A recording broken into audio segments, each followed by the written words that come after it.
The core is then brought across to the lab where we start working through a process of describing it.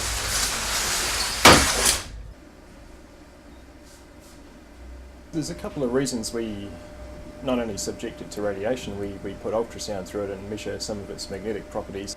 So we can very quickly kind of characterize some of the basic properties of the core.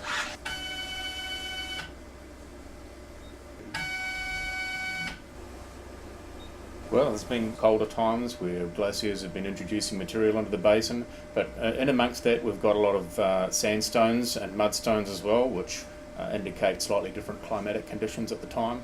So all of those different rock types are getting picked up by these various measurements. We can plot those out. As you've seen from our machine, it does drive you crazy. But there are times when you get up in the morning and you look across to the Transantarctic mountains and you know you're somewhere special. When you get to put all that data together and you see it all in its entirety, that's pretty good, because you're starting to realise you're putting all the pieces of the picture together.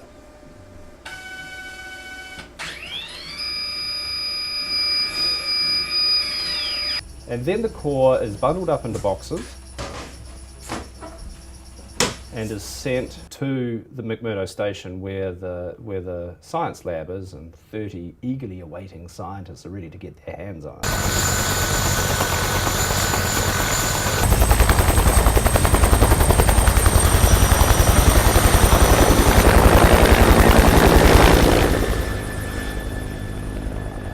And then the core makes its way finally to the sedimentology team.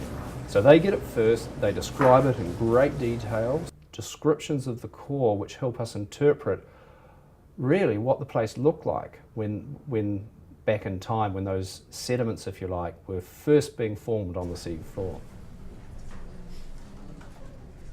Okay, strap yourselves in, this is a big one. Lots and lots and lots of good stuff. The recovery was once again excellent, only a few centimetres lost.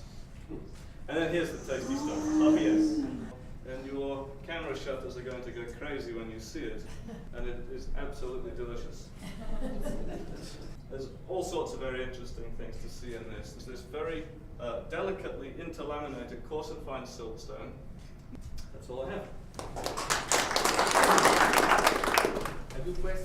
Then there'll be a tour where the sedimentologists lead the other scientists through the core, and they'll be starting to think, right, I need to plan my sampling strategy. I'm going to sample here, here, here and here, perhaps for looking at how the fossils change. And that's important for dating the core, or for cutting little thin sections where they'll look down a microscope at the mineral composition of the core. Yeah, no, we had some really interesting, finely laminated sediments which we hadn't seen before, so that's why people are getting excited about those. So yeah, this is definitely a pretty part of the core. The discoveries have been amazing.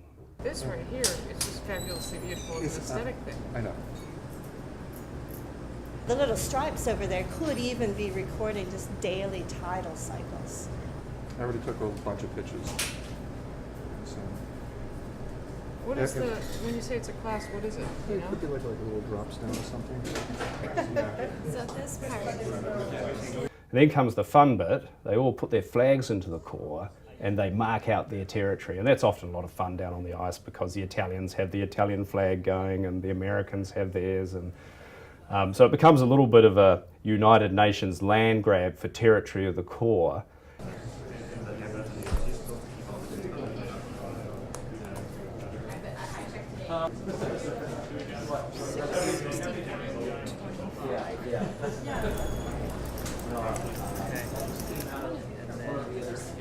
The last one will be 663.